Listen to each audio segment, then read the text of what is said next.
Olá, meus amigos e minhas amigas. No aniversário de terceiro ano da guerra na Ucrânia, a situação continua tensa por lá.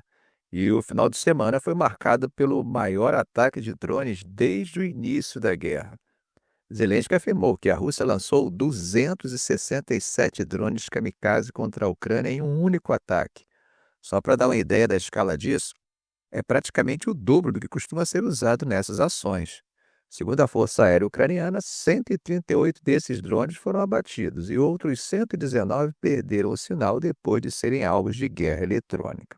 Além disso, segundo eles, a Rússia lançou 3 mísseis balísticos na mesma ofensiva. Pelo menos 5 regiões da Ucrânia foram atingidas. E como temos visto, esse ataque não foi um caso isolado.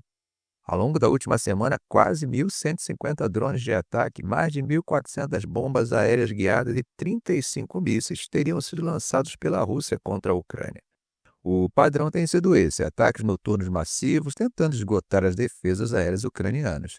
Segundo Kiev, eles têm conseguido interceptar boa parte dessas ameaças, mas a pressão sobre sistemas de defesa é enorme e sempre tem causado grandes danos além dos alvos atingidos diretamente. A gente e os russos também mantêm aquela velha prática de lançar drones iscas fakes, que, parecidos com drones balísticos, são super baratos e têm como objetivo desgastar as defesas aéreas ucranianas. Afinal, as defesas não conseguem identificar quais são os drones reais e quais são os drones iscas. Zelensky agradeceu às equipes de defesa aérea e fez um novo apelo aos aliados ocidentais pedindo mais apoio para garantir o que ele chamou de paz justa e duradoura.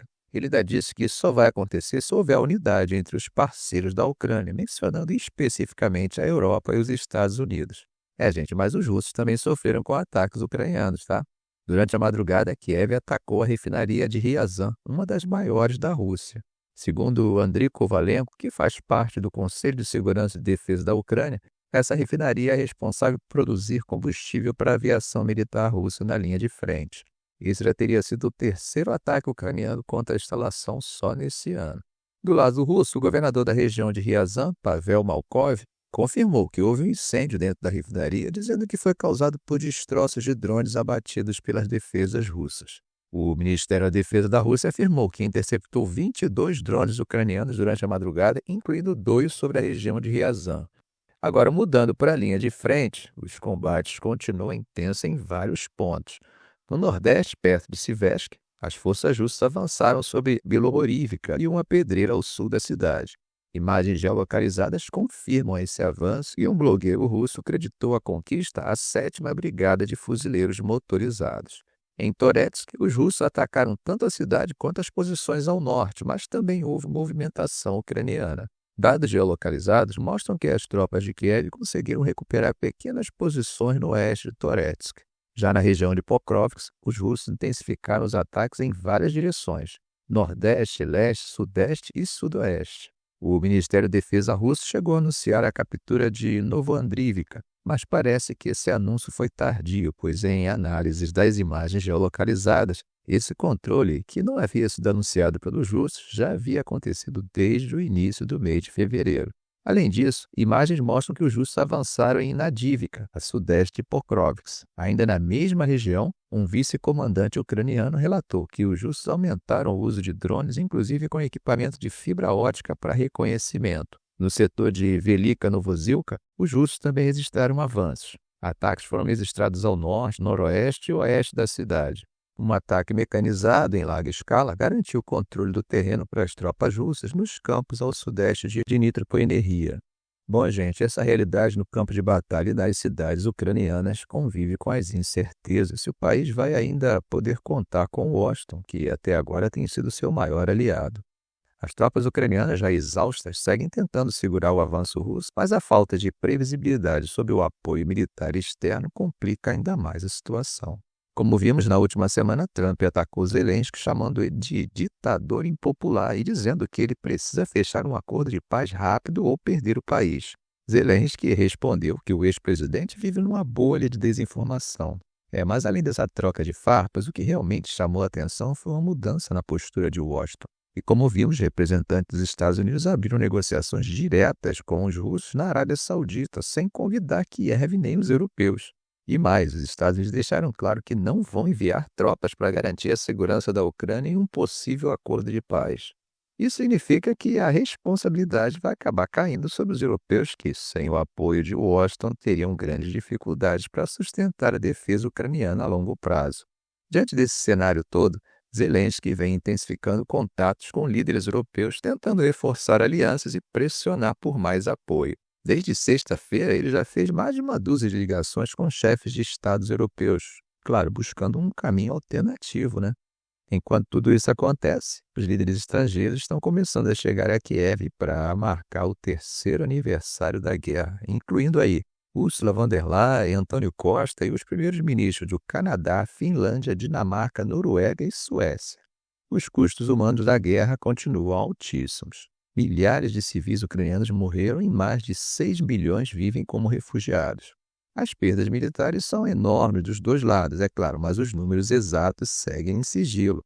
E o que vemos aí disseminados pela internet são apenas especulações.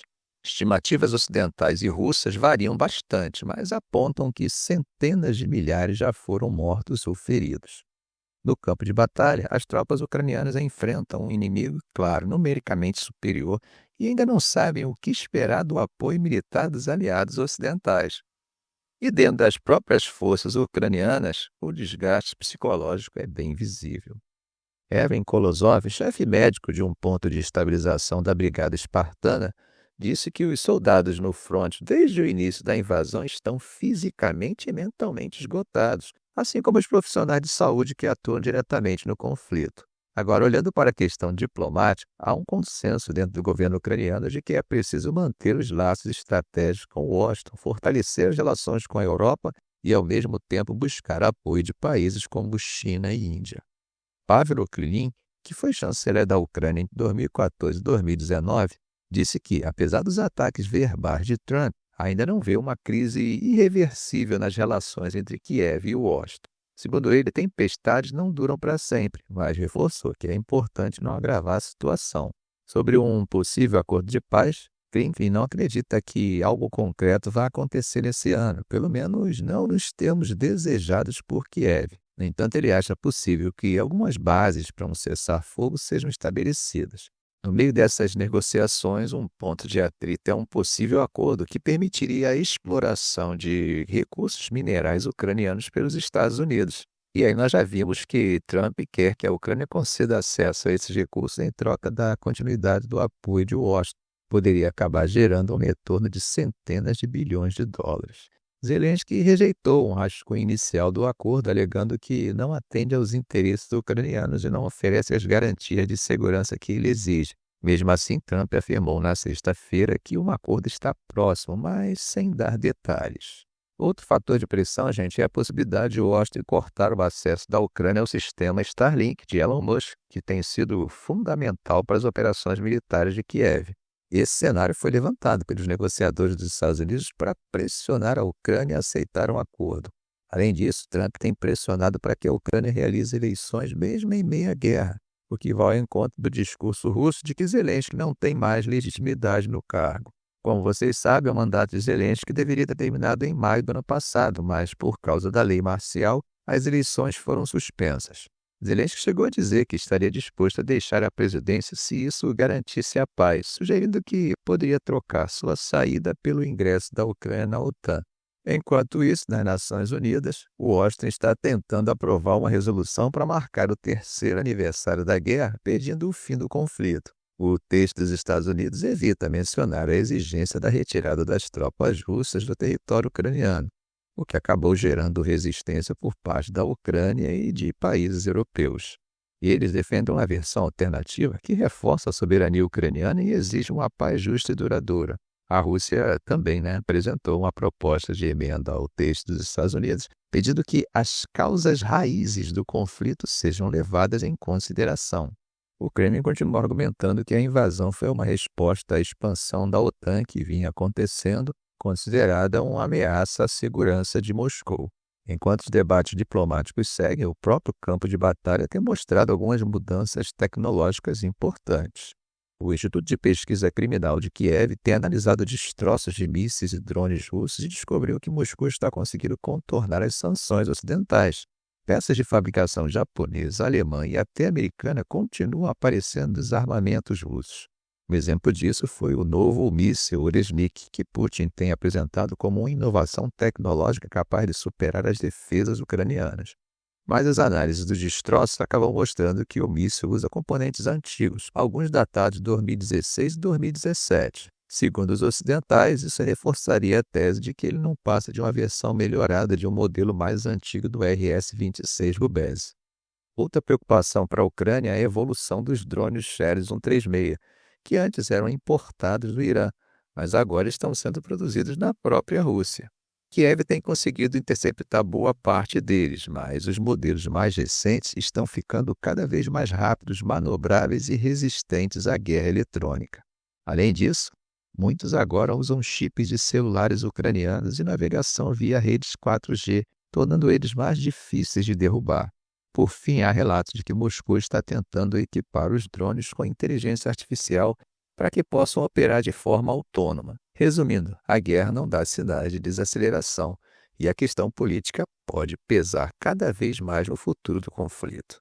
De um lado, a Ucrânia luta para manter o apoio ocidental, enquanto a Rússia tenta desgastar Kiev militar e diplomaticamente. Bom, gente, mudando para o lado econômico, vamos conversar um pouco sobre o confronto entre as duas maiores economias do mundo, que pode, sem dúvida, trazer consequências para nós. Como vocês sabem, Trump decidiu aumentar em 10% as tarifas sobre todos os produtos chineses. Isso, claro, deve ter um impacto grande no cenário global, mas de formas diferentes, dependendo do setor. Agora, será que as empresas chinesas e os consumidores dos Estados Unidos conseguem contornar essas tarifas mudando de fornecedores? Para alguns produtos, a resposta é sim. Roupas de algodão, por exemplo. A China exporta cerca de 21% desses itens no mercado global e os Estados Unidos importam 24%. Isso significa que os dois países podem encontrar alternativas, mesmo que com custos ou qualidades diferentes. Por outro lado, tem produtos em que a dependência entre os dois países é enorme. Um bom exemplo disso são os enfeites de Natal. Os Estados Unidos compram metade de tudo que é importado no mundo, e a China fornece 80% das exportações globais desses itens. Nesse caso, encontrar novos fornecedores não é tão simples. E tem outra coisa, a produção global não é fixa, tá? Se as tarifas se mantiverem, as cadeias de suprimentos podem se ajustar, mas isso, é claro, varia conforme o produto. Coisas mais simples, como os próprios enfeites de Natal, podem ser fabricados em outros países sem tanta dificuldade. Mas quando se trata de produtos mais complexos, como componentes eletrônicos, aí a história muda. Dados do Atlas da Complexidade Econômica mostram que muitos dos itens mais importados pelos Estados Unidos da China exigem processos de fabricação sofisticados. Laptops e smartphones são um bom exemplo disso. São difíceis de produzir e movimentam grandes volumes no comércio entre os dois países. Para produtos assim, realocar a produção leva tempo e custa bem caro. Isso significa, gente, que pelo menos no curto prazo, a dependência entre China e Estados Unidos vai continuar forte. Agora, esse movimento de Trump não é novo, então nós já podemos aprender um pouco com o que aconteceu no passado. Em 2018, ele impôs uma tarifa mínima de 20% sobre máquinas de lavar, que na época eram majoritariamente importadas da China. E aí qual foi o resultado? Vocês lembram? Os preços nos Estados Unidos subiram 12%. Agora, com tarifas sobre um volume muito maior de produtos, dá para esperar aumentos parecidos em vários setores.